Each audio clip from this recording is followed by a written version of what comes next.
It began like an ordinary morning on Earth. Cities moved under golden sunlight, people hurried to work, and children laughed on their way to school. No one expected that before nightfall, the entire planet would change forever. At 9:37 a.m., satellites detected something unusual at the edge of Earth's orbit, a distortion, like space itself was trembling. For a moment, technicians thought it was a glitch. Then the sky split open, a massive tear of white light spread across the upper atmosphere. Out of it came ships, hundreds of them, smooth, metallic, and glowing like liquid silver. They moved with perfect synchrony, no sound, no flame, just pure motion. The world froze. Every screen on Earth suddenly flickered and showed the same image, a humanoid figure with skin like glass and eyes that shone blue as the sea. The voice that followed was soft but commanding.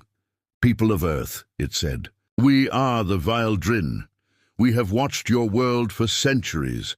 We come in peace to protect you from threats beyond your stars." Across nations, leaders stared at one another in silence.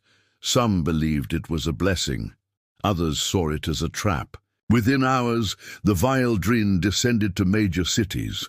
Their ships hovered above capitals like silver mountains. They brought machines that healed disease and cleaned air. They spoke of peace, but their eyes studied everything, every satellite, every weapon, every human reaction. The world media called it the Day of Protection, but not everyone felt safe. In a dimly lit bunker beneath Geneva, Commander Elias Trent watched the alien broadcast in silence. He was the head of Earth's Defense Command, a man who had fought in the Cold Wars and knew the look of power disguised as kindness. His assistant, Lieutenant Rena Kovacs, whispered, "They say they come in peace, sir. Do you believe that?" Trent did not answer immediately. He just smiled a small, hard smile and said quietly, "No one comes this far just to be kind." For the next week, the Vile Drin established what they called peace zones. They restricted Earth's military satellites, took control of nuclear arsenals, and declared that no human spacecraft could leave orbit without their permission. It was not an offer, it was a law. Still, they smiled, always smiling. Their Commander, High Guardian Serath, spoke from a towering ship above the Pacific. "We mean you no harm," he said. "Your world is young and vulnerable. We will protect it from the dark empires of the galaxy." People wanted to believe him. They had seen the stars and feared what lay beyond. But when the first Earth satellite was shot down by accident, and when human leaders were forbidden to launch rockets for safety, belief turned to unease. Commander Trent watched each event unfold with cold patience. He did not protest publicly, nor did he show anger. He merely observed and waited. One night, in the bunker beneath the Himalayas, Rena asked, "Sir, what if they are right? What if they really want to protect us?" Trent looked at the screens, where alien ships hovered like predators, pretending to be guardians. "Protection," he said slowly, "always comes with chains." Outside, cities glowed under the Vile Drin's watch. People learned to ignore the hum of their ships, the soft blue light that painted the sky every night. Children drew pictures of them in school. Humanity had become a pet civilization under a cosmic zoo. But deep below the Earth's surface, something else was happening. In a hidden lab beneath Antarctica, a team of scientists was working in silence. They called it Project Vengeance. They were building machines powered by a strange energy found in old meteor sites, energy the Vile Drin claimed did not exist naturally on Earth. Commander Trent was the only person outside the project who knew about it, and he was waiting for the right moment to use it. That moment came sooner than anyone expected. 3 weeks after the arrival, a Vile Drin cruiser approached the International Orbital Defense Station, one of the last human-controlled assets in space. Without warning, it fired a beam of white light to disable Earth's defense grid. The beam hit the station squarely. For a second it glowed like a star. Then it reflected back. The energy folded in on itself and erupted in a burst of light so bright it could be seen from the ground. The Veldrin ship was torn apart instantly. Silence followed. Then panic. The alien fleet scrambled to investigate. They could not understand what had happened. Their weapons had never failed before. Their technology was supposed to be unstoppable. In the Geneva bunker, Trent watched the explosion through a satellite feed. He leaned forward, his face lit by the glow of the screen. Rena asked in shock, "Was that our doing?" Trent did not look away from the screen. He just said calmly, "It was no accident." He turned off the feed and stood up. Outside, the rumor spread that the aliens had made a mistake. But inside the bunker, everyone knew better. "Send a message to all command posts," Trent said. "Tell them to stand by, and remind them of what we are." Rena hesitated. "And what are we, sir?" Trent smiled again, that same cold, confident smile. "We're human," he said, "and we were never the ones who needed saving." The explosion of the Veldrin cruiser echoed through the silence of orbit. For the first time since their arrival, the so-called protectors had been hurt, and by the world they claimed was helpless. In the Geneva bunker, alarms flashed red across the command screens. Earth's satellites picked up massive movement. Veldrin ships were changing formation, circling above Earth like vultures in panic. Commander Elias Trent stood still, hands behind his back, his expression unreadable. Lieutenant Rena Kovacs turned from the monitors. "Sir, they are demanding answers. They want to know how their weapon failed." Trent's calm eyes didn't move from the holographic map. "Tell them it must have been a misfire. Something simple. Make them believe it," Rena frowned. "And what if they don't?" Trent finally looked at her. "Then they'll see what we've been hiding." Deep beneath the frozen crust of Antarctica lay a city no one knew existed. Base Helios. Built inside the hollow of an ancient meteor crater, it was home to the project humanity had sworn to keep secret. Project Vengeance. For 50 years, humans had worked here in silence. Scientists, engineers, and soldiers from every nation lived underground, far from the eyes of the world and from the stars. The project began after a classified discovery, a fragment of an alien engine buried in Greenland ice older than civilization itself. Dr. Aisha Monroe, lead scientist of Helios, stood before a hologram of that very fragment. Its crystal surface pulsed with a slow, rhythmic light, almost like a heartbeat. She had spent her life studying it, decoding its power source. It wasn't like any fuel known to science. It seemed alive. It absorbed radiation, learned from it, and evolved. When the Veldrin arrived, Aisha had whispered only one thing to herself. They finally came for it. Now, with the aliens growing suspicious, she called a meeting in the command chamber. Commander Trent appeared on the screen, his face lit by dim bunker light. "Doctor," he said, "it's time." Aisha exhaled. "You're certain? Once we power it, there's no going back." Trent nodded. "They already crossed the line. They tried to disable our defenses. They think we are children. It's time we remind them who built this planet." The chamber filled with quiet tension. Engineers moved into position. Massive reactors roared to life, feeding energy into the ancient core. The lights dimmed as blue streams of power flowed through metal conduits, rising toward the surface. One by one, hidden launch bays opened across the poles, revealing ships that no one on Earth had ever seen. The Sentinel Fleet. They weren't sleek like the Veldrin cruisers. They were angular, armored, built for survival rather than beauty. Each ship carried the mark of Earth's nations, old flags from a forgotten time.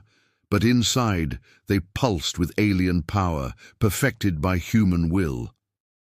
Aisha watched as the first ship, Eclipse 1, lifted from its cradle. Its engines burned cold white. "She's alive," she whispered.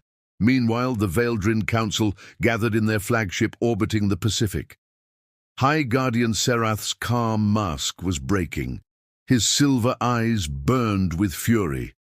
"How can this primitive race reflect our weapon?" one of his officers shouted. "Their world is barely industrial." Serath's voice thundered across the bridge. "Silence! Nothing happens by accident. If they hide power from us, we will find it and erase it." The alien fleet began to reposition, descending into lower orbit. On Earth, radar operators in hidden command posts watched their movement. Commander Trent stood before the global command board and said, "They're coming. Good. Let them come." He turned to Rena. "Patch me through to Dr. Monroe." The screen flickered. Aisha appeared, her face glowing in the dim light of the reactor chamber. "It's done," she said. "The Sentinels are ready." Trent smiled. "Then it's time to show them what humanity has been preparing for." The sky above the Antarctic Circle darkened as energy rippled through the atmosphere. Civilians across the world saw streaks of blue light crossing the night sky.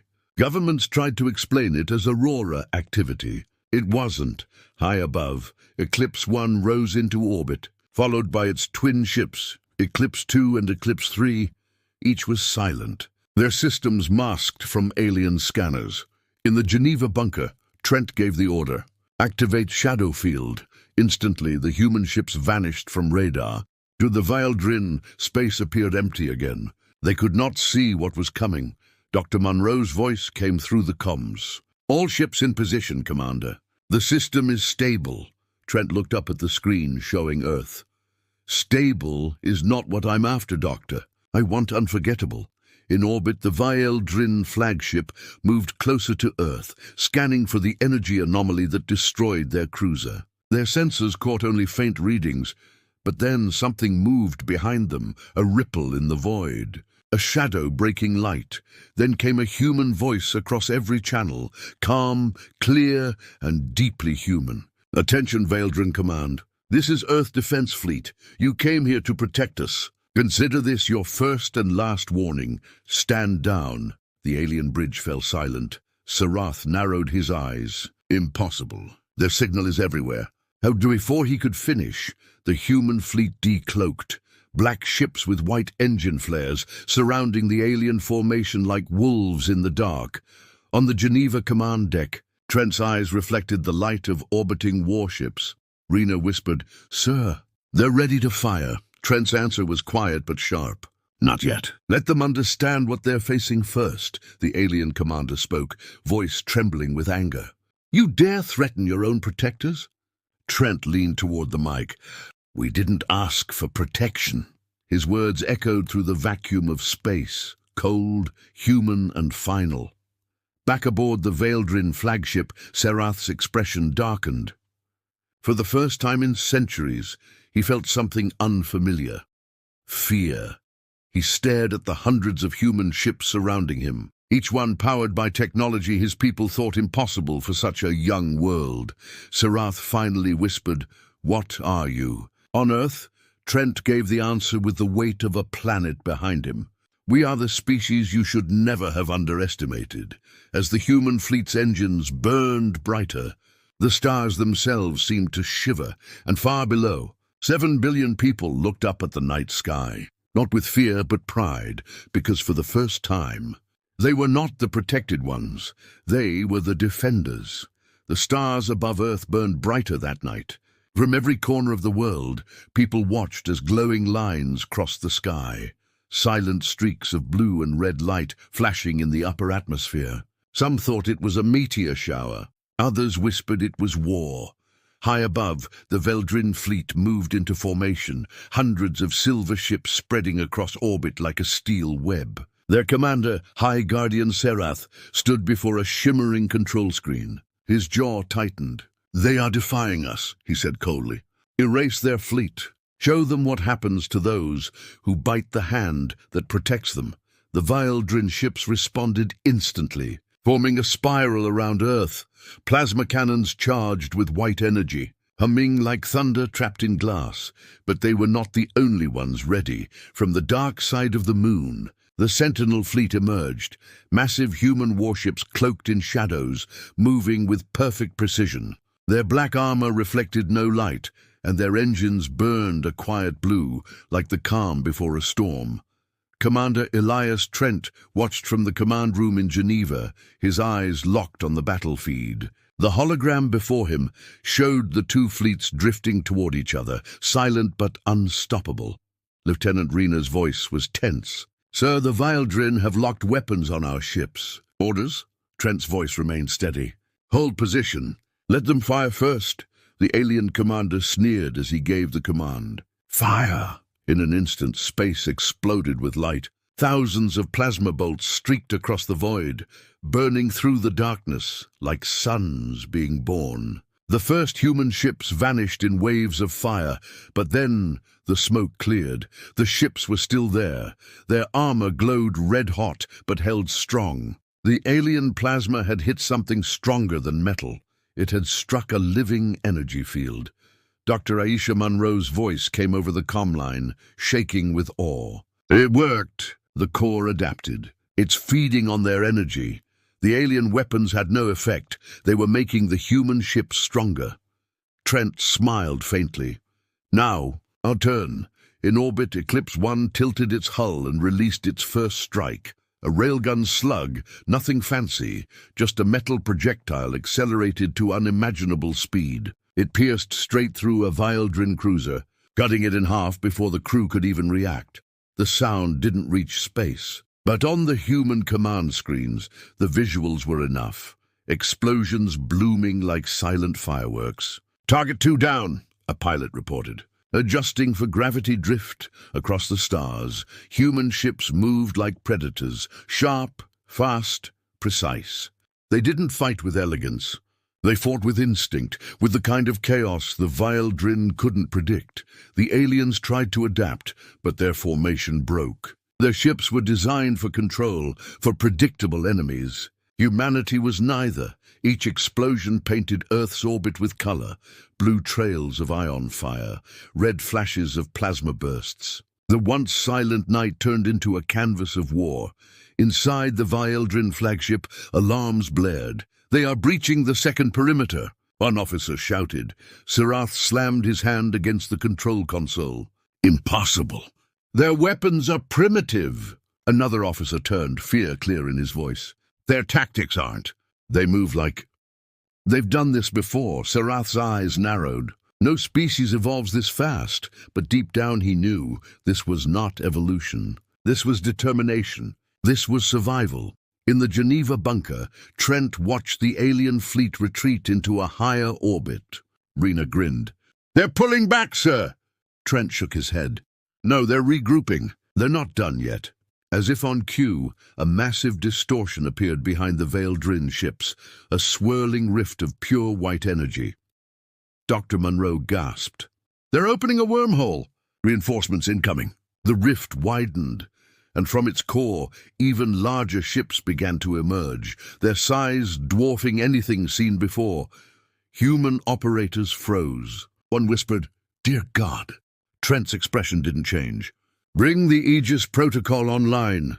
A deep hum rolled through the Earth's crust. From the surface, light shot upward, thin beams from every continent joining in the upper atmosphere. They connected into a glowing sphere that surrounded Earth like a giant shield. The planet itself had awakened. Dr. Munro's voice trembled with pride. "It's working. The planet's field is active." Trent nodded. "Good. Let's give them something to remember." The second wave began. The Vildrin unleashed their full force, plasma storms crashing against the Earth's new shield. The sky turned white over continents as energy storms raged above, but the shield held. Then, from behind the Earth's shadow, the human fleet launched every weapon they had. Railguns, kinetic torpedoes, EMP pulses.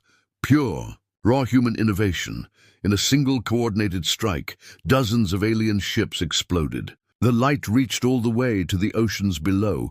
In the ruins of his bridge, Sarath watched helplessly as his armada burned. They fight like us," he whispered.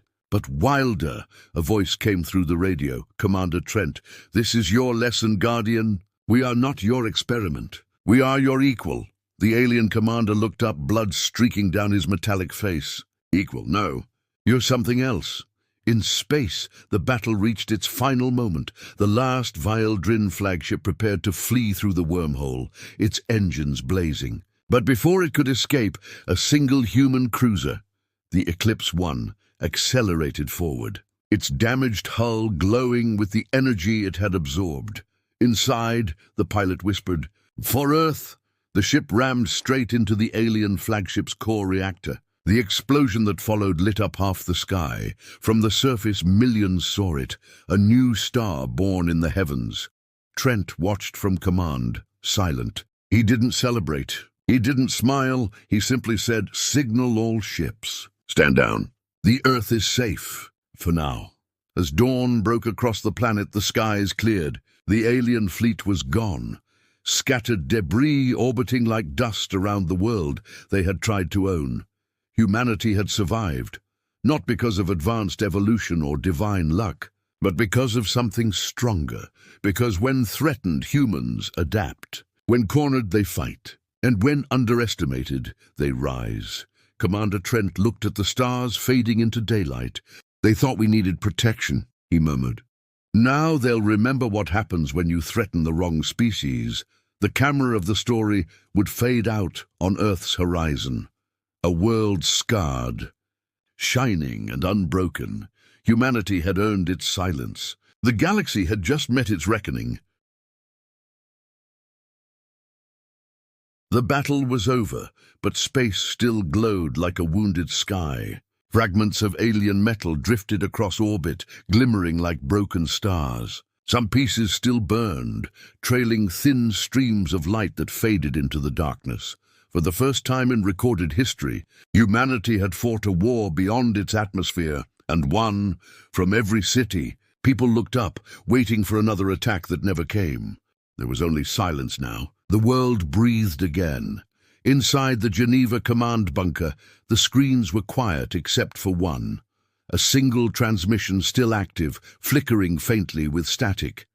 Lieutenant Rena leaned over her console. "Sir, we're receiving a signal from the surviving Vile-Drin fleet. They're requesting communication." Commander Elias Trent stood for a long moment, his expression calm. "Put it through." The screen came to life. The face that appeared was pale, silver, and scarred. High Guardian Serath, once proud, now broken. The light around him was dim, his ship darkened, the hum of alien energy almost gone. Behind him, his officers stood silent, eyes lowered. Trent folded his arms. "You wanted to speak." Serath's voice trembled, no longer powerful. "You were not supposed to resist us. You were not supposed to win." Trent didn't move. "That's what everyone says before they meet humans." Serath blinked slowly, as if struggling to understand. "We thought your world was fragile. We saw your wars, your hunger, your chaos. We thought you needed control." Trent's tone remained cold but steady. "You mistook our scars for weakness." They were warnings. For a long moment, there was only silence between them, the silence of two species realizing how far they had gone. Serath finally spoke again. "We came to protect you from others, from the true predators of the galaxy. But now I see, perhaps they should be warned about you instead." Trent said nothing. His eyes stayed on the alien's face, not with hatred, but with something colder, understanding far below on the surface of Earth. The world watched the stars with new eyes. News feeds replayed the same images. Human ships standing guard over the planet, alien wreckage glowing faintly in orbit. Children in schools drew pictures of the blue fleet. Families lit candles for those who never returned from the battle. And everywhere, one feeling grew stronger than fear.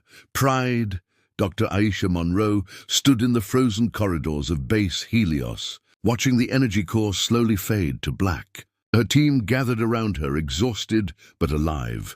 One of them whispered, "Do you think they'll ever come back?" Aisha looked up at the ceiling, her reflection glowing in the glass of the reactor chamber. "Maybe," she said softly, "but next time they'll think twice." In orbit, the surviving Vale-Drin ships began retreating from Earth's gravity. Their formation was no longer perfect. It was wounded, hesitant, humbled. Serath's transmission remained open, his voice low. "Humanity, we will remember this. The galaxy will remember this. You are no longer the silent world we once pitied. Trent leaned closer to the camera, his tone quiet and final. We never asked for pity. Just distance, Serath nodded slowly. You have it. Then the signal cut out. The remaining Vaeldrine ships turned away, opening a wormhole of pale light that rippled like water. One by one, they vanished into it, leaving behind only echoes of their engines. When the rift closed, the stars returned to their natural stillness. For a moment, Commander Trent stood in silence, staring at the empty space where the enemy had been. Rena finally broke the stillness. "Sir," she said softly, "it's over." Trent shook his head slightly. "No, it's begun." Days later, humanity stood at a crossroads. Governments met under a single banner, the United Earth Directorate, to decide what came next. Would they rebuild? Would they explore? Would they prepare for another war? Trent was called to speak at the assembly in Geneva. When he entered the hall, everyone fell silent. The once secret commander now stood as the man who had led Earth through its first interstellar war. He looked around the room, soldiers, scientists, politicians, all watching him. His words were simple. "We saw the stars as hope. They saw us as prey, and when they tried to own us, we showed them that Earth bows to no one. Remember that, because this victory isn't the end. It's a message." He paused, letting the silence stretch. "They came to protect us, but we were the ones protecting them from what happens when you push humanity too far." The hall erupted in applause, but Trent didn't smile. He simply looked up toward the window showing the distant stars. There was a look in his eyes, not of pride, but of awareness. He knew this victory would echo far beyond Earth. Others were watching now. Weeks later, aboard the remains of a Vaeldrine ship drifting through deep space, Serath stood before his council. His voice was calm. "Erase our records of Earth from the map, hide their coordinates, and pray no one else finds them," one of his advisors frowned. "You fear them?"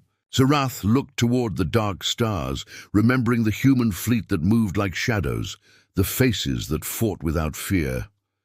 "I respect them," he said quietly. "And that is far more dangerous." Back on Earth, Commander Trent returned to his bunker beneath the mountains. The war was over, yet he felt no peace.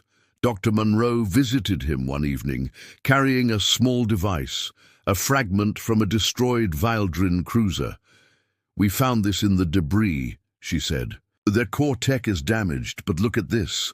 The fragment pulsed faintly with blue light, the same energy as the relic that powered Project Vengeance. Trent frowned. "They were using the same source." Aisha nodded. "Exactly. Whatever that energy is, it connects us. Them, us, maybe others." Trent stared at the fragment for a long time. "Then this isn't the end. It's the beginning of something bigger." He placed the crystal on his desk, where it pulsed softly like a heartbeat. Then he turned to the window, to the stars that once terrified humanity. Now, they seemed closer, quieter, waiting. "They thought they came to save us," he murmured. "But maybe we were meant to save them from what's coming next." The camera would fade out on his reflection in the glass. A soldier, tired but unbroken, with a world behind him and infinity ahead. The stars had seen Earth's power, and now the galaxy would never forget humanity's name.